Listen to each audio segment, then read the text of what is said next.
பூமியோட ஒட்டுமொத்த அழிவு எப்படி இருக்க போகுது அப்படிங்கிறத பத்தி பார்த்துலாம். இதுல அந்த பூமியோட அந்த ஒட்டுமொத்த அழிவு ஏற்படுறதுக்கு ரொம்ப ரொம்ப முன்னமே பூமியில இருக்கக்கூடிய அந்த பெரிய உயிரினங்கள், மனிதர்கள்லாம் பெரிய உயிரினங்கள் தானே, இந்த உயிரினங்களோட அழிவு ஆரம்பமாகும் அப்படிங்கிறது தெரிய வருது. என்னன்னா சூரியனோட மாஸ், அதாவது நிறை ரொம்ப ரொம்ப ரொம்ப அதிகம். அதனால அதோடைய சொந்த ஈர்ப்பு விசையை அதோடைய கோர், அதாவது அதோடைய மையத்தை கொலாப்ஸ் பண்ண ட்ரை பண்ணும். ஆனா இப்போ வரைக்குமே அந்த மாதிரி ஒரு கொலாப்ஸ் நடக்கல. ஏன்னா சூரியன்ல இருக்கக்கூடிய அந்த ஹைட்ரஜன் அணுக்கள் எல்லாமே சூரியனோட அதிகப்படியான வெப்பத்தாலையும் அழுத்தத்தாலையும் ஒன்னோட ஒன்று இணைஞ்சு அது ஹீலியம் அணுக்களா தொடர்ந்து மாறிக்கிட்டே இருக்கு. அந்த நியூக்ளியர் ஃபிஷனோட விளைவா ஒரு பெரிய ஆற்றல் வெளிப்படுது. அந்த ஆற்றல் தான் நமக்கு வெப்பமாகவும் வெளிச்சமாகவும் வந்து சேருது.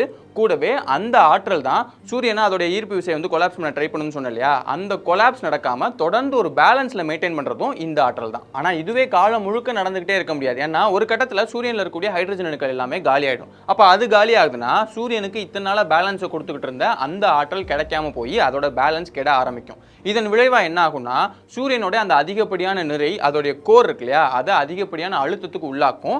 அப்படி ஆகிற அதே நேரத்தில் கோரை சுற்றி வெளியில் இருக்கக்கூடிய அந்த லேயர்ஸ் எல்லாமே கொஞ்சம் கொஞ்சமா சூரியனை விட்டு விலகி போக ஆரம்பிக்கும். அப்படி விலகி போறது மெர்க்குரி, வீனஸ் இந்த கிரகங்கள்லாம் தனக்குள்ள வாங்கிக்கிட்டு பூமி வரைக்கும் வந்து சேர்ந்துரும்.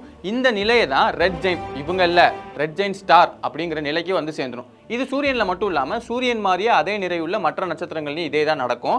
இதுக்கப்புறம் நிறைய விஷயங்கள் அதில் நடந்து அது ஒரு கட்டத்தில் ஒயிட் டார்க் ஸ்டாரா மாறி, சூரியன் இப்படி ஒரு ரெட் ஜெயின்ட் ஸ்டாரா மாறி அதுக்கப்புறமா ஒயிட் டார்க் ஸ்டாரா மாறும் அப்படிங்கிறது எல்லா விஞ்ஞானிகளும் ஒத்துக்கூடிய விஷயம். ஏன்னா ஆராய்ச்சியின் விளைவாகவும் மற்ற நட்சத்திரங்களை நம்ம கண்காணிக்கும் போதுமே நமக்கு இந்த விஷயம் தெரிய வருது. ஆனா இப்படி ரெட் ஜெயின்ட் ஸ்டாரா மாறும்போது அது பூமி கிட்ட மட்டும்தான் வருமா, இல்லைன்னா மெர்க்குரி வீனஸை விழுங்கிக்கிட்ட மாதிரியே அது பூமியை விழுங்கிடுமா அப்படிங்கிறதுக்கு ரெண்டு விதமான பதில்கள் இருக்கு. என்னன்னா ஒரு சிலர் சொல்றது அது பூமியை விழுங்கிடும் அப்படிங்கிறது, இன்னொரு சிலர் சொல்றது அது பூமியை விழுங்காது, பூமி கிட்ட மட்டும்தான் வரும் அப்படிங்கிறது. இப்படி ரெண்டு பதில்கள் இருந்தாலுமே ரெண்டுலயுமே பூமி அழிஞ்சிடும் அப்படிங்கிறது தான் உண்மை. ஏன்னா இப்ப பூமி கிட்ட வரைக்கும் தான் வந்துச்சுனாலுமே கூட வெப்பம் எவ்வளவு அதிகமா இருக்கும்னு யோசிச்சு பாருங்க. பல கோடி கிலோமீட்டர் தள்ளி சூரியன் இருக்கும் போதே இவ்வளவு அதிகப்படியான வெப்பம் இருக்கு. பூமி கிட்ட வந்து சேர்ந்துச்சுன்னா பூமியில இருக்கக்கூடிய தண்ணி எல்லாம் காலி ஆயிடும், வளிமண்டலம் காலி ஆயிடும், இன்னும் பூமியில இருக்கக்கூடிய எந்த விஷயமுமே இருக்காது.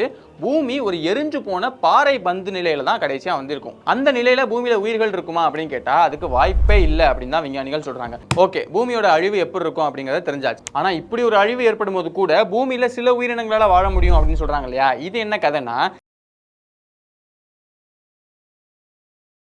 ஆரோக்கியமான வாழ்க்கைக்கு ஆராவில் ஹெல்த் மிக்ஸ் auravil.in வெப்சைட்ல இருந்து வாங்கலாம்.